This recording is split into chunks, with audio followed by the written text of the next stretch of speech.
now that we've learned how to manipulate the y values, right, to transform them, how do we manipulate the input values? And so we're going to basically cover two. I think the book covers a third one about vertically and stretching horizontally, but it's kind of hard, especially when we're new to this, to distinguish a vertical stretch vertically or compressed vertically with one that's doing this. So, when I have a parabola that's a little skinnier, you could argue that it's vertically stretched or that it's horizontally compressed. And so I would like us just to try to have one consistent thing, since there's so much manipulation there.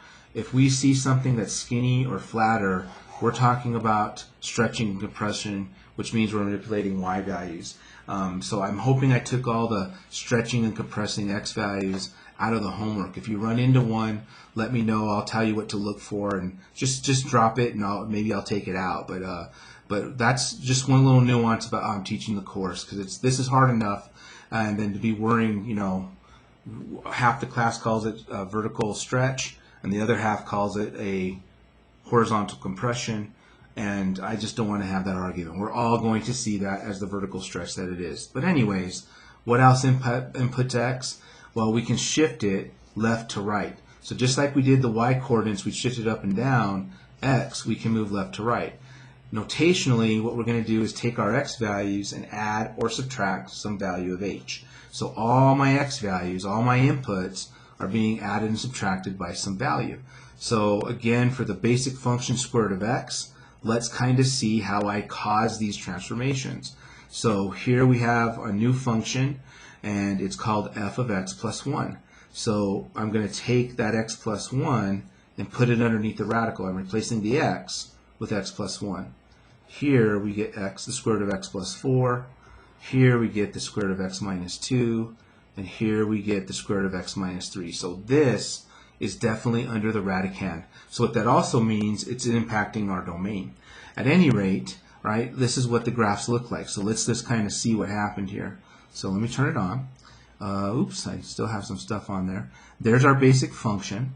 And let me clear that out. And the first one we want to do is the square root of x plus 1.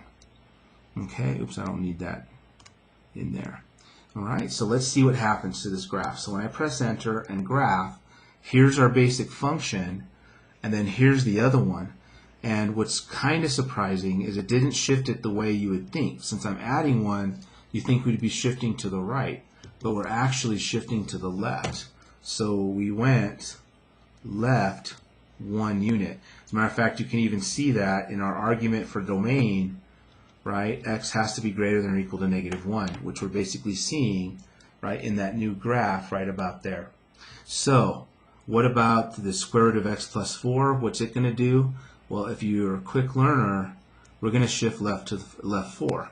And again, if you can kind of do that with your domain, my x's have to be bigger than or equal to -4. So we're shifting to the left. But let's just go ahead and see that. So y equals, and let me go ahead and I'm just going to take this and change that 1 to a 4. Go graph it. There's our basic function. And here it is being shifted over 1, 2, 3, 4, just like we anticipated. So what's the graph of a square root of x minus 2? Well, if you're a quick learner, you're going to say, well, it's going to go right 2. And this one's going to go to the right 3. So let's check that out. So y equals, I'm going to change this to minus 2. Right? Go graph it. There's the basic function. And there it is shifted over 2 units to the right. Okay? And then this next one here, change that to 3. There's the main function, square root of x, and there it is shifted to the right. All right, 3 units. So that's a little odd. Back when we were talking about y, that adding or subtracting k did exactly what I thought. Adding k moved it up, subtracting k moved it down. But for x's, it's a little weird. All right, so in conclusion, when I have f of x plus h, we're actually going to move to the left h units. If I have f of x minus h, we're going to be moving to the right H units. That's what we can see, the manipulated domain, and we actually visually saw that with our graphing calculator. All right, so there's one thing we can do with our inputs. We can shift them left or right. The next thing that we'll do is we can actually take a negative of it. Again, back to what we learned with even and odd functions. If I negate my x values, right, what happens is I reflect myself through the y-axis. So all my x's, if they were positive, they're now negative. If they were negative, they're now positive. We're basically flip-flopping through the y-axis. So visually, if I'm looking at the function square root of x, and I want to put a negative x in there, then that will look like that, square root of negative x. And when I go graph this, let me go ahead and clear this out. We got negative x. Okay, and when I go graph that, there's the basic function, the square root of x, and then there's it being basically reflected right through the y-axis with the square root of negative x. So we've got that. Okay, and so those are the only two ways. Of course, there is a horizontal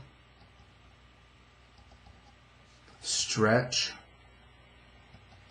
or a compression. Just like up here to get a stretch or compression, we multiply the y's by something. Well, in this case, we're going to multiply the x's by something. Okay, but this is the one I'm not going, I hope I threw these out of the homework because I just want us to see it for the one thing, and that way half the class isn't seeing it as a vertical thing and the other half is seeing it as a horizontal thing. We're just going to do that. So be careful if you see something like that on the homework. Try it out if you want to experiment with it. Otherwise, skip it and just email me and let me know, hey Frank, you missed one, because I did try to take them all out of the homework. We are just going to basically be considering, I guess, the big five, right? Transforming things up and down, stretching them, right, vertically or compressing them vertically, reflecting them through the x-axis, reflecting them through the y-axis, or shifting them left to right. That's all we're going to worry about in this class, and we basically got a lot of work ahead. So let's, now that we know what the notation is in doing that, let's go ahead and, right, so there's the notation for left and right movement, and here's the notation, right, for flipping through the y-axis. So now we have all our notations down. Let's go use this for something useful, all right? And that's obviously coming in some videos coming up shortly. See you guys later.